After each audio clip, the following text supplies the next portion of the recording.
Welcome to SMV, Sell More Virtually. This is our platform where we bring powerful guests. And we're back with Ken Trupke. And as you know, he is an executive that rolls up his sleeves to really lead his team to gain more clients. And we're going to get back with Ken. Hey, Ken, welcome back. Thanks, Joe. Great to be here. I'd like the people to understand a little bit more about you. We were kind of shallow. Let's take a deeper dive. How did you get into what you're doing? Sure. So, as you mentioned in the intro in the first podcast, I started my career, grew up in Milwaukee, and started my career with Price Waterhouse, and then moved to Arthur Andersen. And I was a consultant at both those firms, not an accountant, even though those were anyway big accounting firms.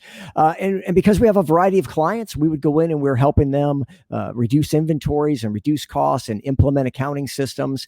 And I got to see a lot of different businesses, and I realized that I was really curious and really enjoyed the variety of businesses and hearing the stories and how do you do this and how do you make this and how did you get started?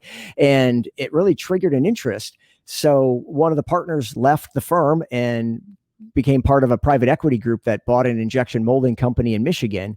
And he said, hey, come on over here for a couple years. Well, that turned into 14 and ended up running it for the last few years as the president. But I never really lost that interest in how business worked and consulting and being able to help a variety of different people. And so when I was running the injection molding company, what I realized pretty quickly was as much as I knew about systems and process, without people, you're just not going to get results. And it really comes down to people. And so I started diving into human psychology and how we're wired and kind of how we think and how to rally people and help them to get aligned and engaged in the work and really become a team. And so then when my run at the injection molding company ended, we sold the business and transitioned it to the new owners. And then when I moved on to the next thing, I realized that I really liked consulting. I really liked, but I also really liked running things and operating things. And so it became a combination of turnaround consulting and interim executive work. And so I've got a series of projects, sometimes more than one at a time, sometimes for a couple months, sometimes for many years, but always in those kind of interim roles of leadership and change agent to come in and put systems and structures in place, but also work on, as we talked about in the previous podcast, work on the people and the culture. What's the biggest challenge you face when you go into a brand new company? You're the new guy on the block, but basically you have the reins of the company. That's a great question. And it's typically the problem is something around people. It's never like we couldn't fix the machine or we didn't know how to do the kind of work that we do. It's something with people. There's some conflict. There's a lack of communication. People aren't aligned because the vision's not clear and what winning looks like hasn't been made clear. And so the problem is usually trying to figure something like that out, put communication systems in place, help people get aligned and engaged. Frankly, it typically starts at the top.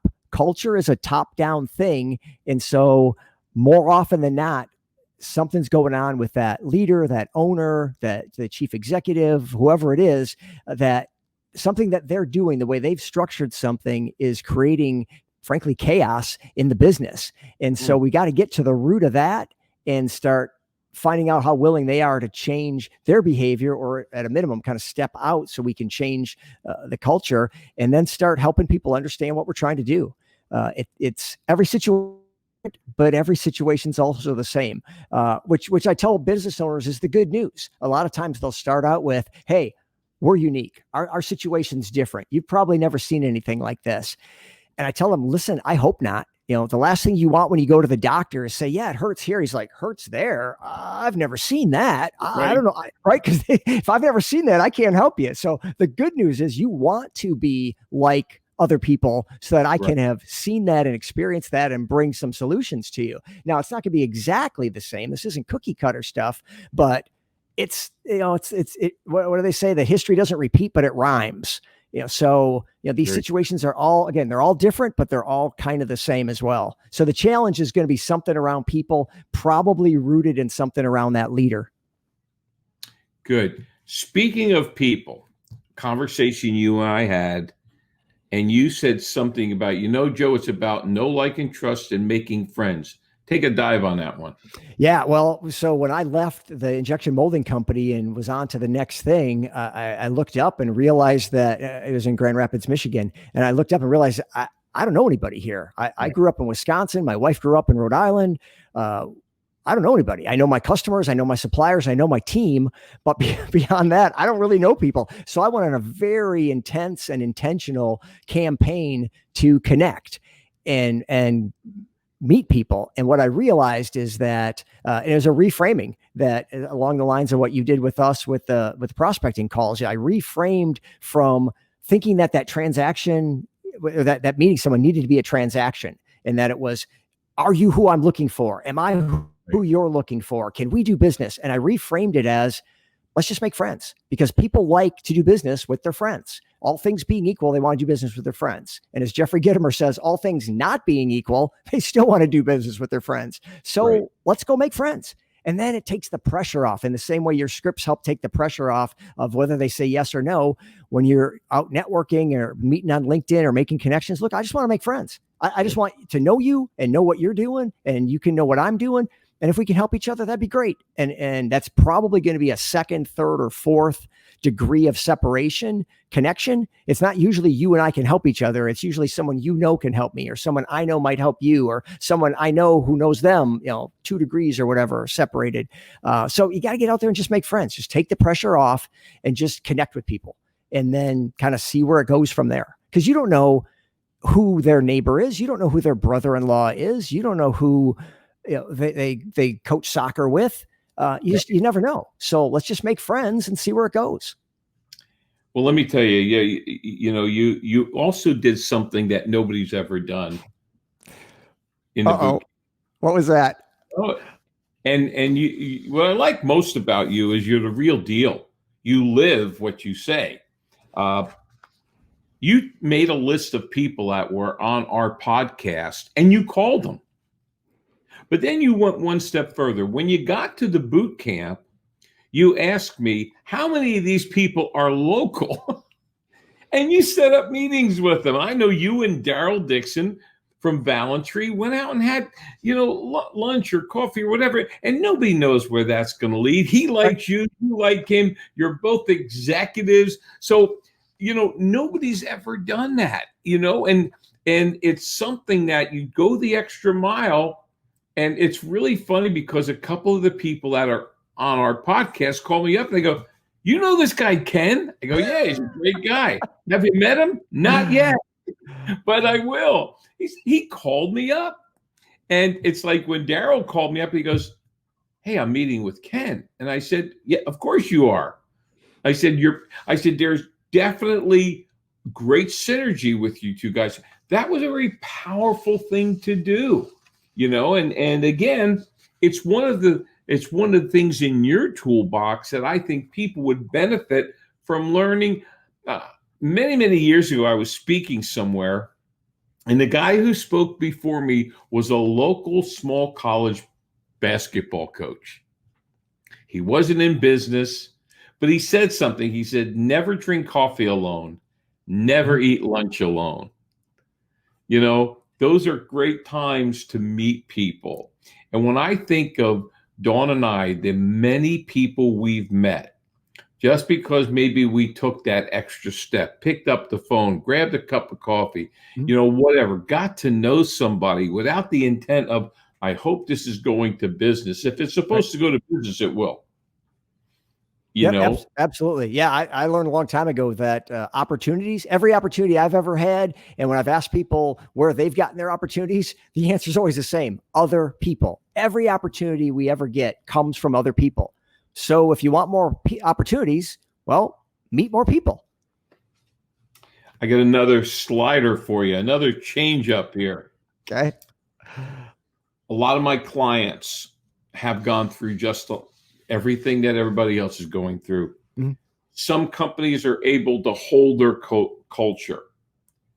I'd like a couple things that you recommend to people in leadership capacities on how they could better improve and hold on to their culture, even with people working remotely? Yeah, that's a great question, and couldn't be more timely given the situation right now with COVID and all. And the best advice I can give on that is connect with your people, reach out and talk to them. Just, again, on the Joe Pici podcast, you say, but pick up the phone. If you're not going to see them at work, you got to have a connection. There's no serendipitous meeting them on the way to the kitchen or passing them in the hallway. So if you don't intentionally reach out, you're going to miss that connection. And it's that those serendipitous, random connections throughout the day that really are the glue that connects us. And so we've taken that away now. And so now you've got to be really intentional about reconnecting with people and just letting them know that you're there and letting them know that you care about them. And I try to do that. I was doing that before because we had a remote team. Most of our team was remote at the company I'm working for right now. But now we're all remote. And so I've even upped it a little bit more to make calls to people and just say, hey, just checking in, see how you're doing, see how you're feeling, see how things are going, see if there's anything I can do to help you, but really just checking in with you. And I just can't encourage that enough. And maybe your organization's so big that you can't literally connect with all those people. Well, there's a group of people that you can connect with. So right. Connect with them and then get them to connect with their teams. And if everybody connects with their teams, everybody's going to get at least one phone call. And if somebody gets more than one phone call, well, that's not a bad thing either. But you really got to reach out and connect with people. The other thing I would say is kind of 1B or maybe small number 2 would be really be clear about what your core values are. And make sure people know who you are and what you do stand for. And even though we can't get together and talk about that, you can still talk about that. You can make sure that we're clear about these are the things that we do and why it's important, and make sure that people are still hearing about that culture. People like us do things like this, and you're people like us. We're a team. We're a tribe. We're here for serving a purpose, to serve customers and fulfill our mission, and make sure people are hearing that too. It comes back to the first thing. It just comes back to connection. People want to be part of something. And if we can't be physically together, you got to be intentional about making them feel like they're still part of something. Absolutely. Wow, Ken, that's a powerful, that right there was a seminar unto itself. We're going to wrap number 2 up. Ken, tell them how they can get to you, please. Oh, absolutely. So best way, pick up the phone, give me a ring anytime. 616-822-2998 is my cell phone. And you can also find me on LinkedIn, and my website is kentrupke.com, where my phone number and my LinkedIn connections are. But any of those ways work. Happy to sit down and have a cup of Joe, as you would say. I just want to get to know people and see how I can help.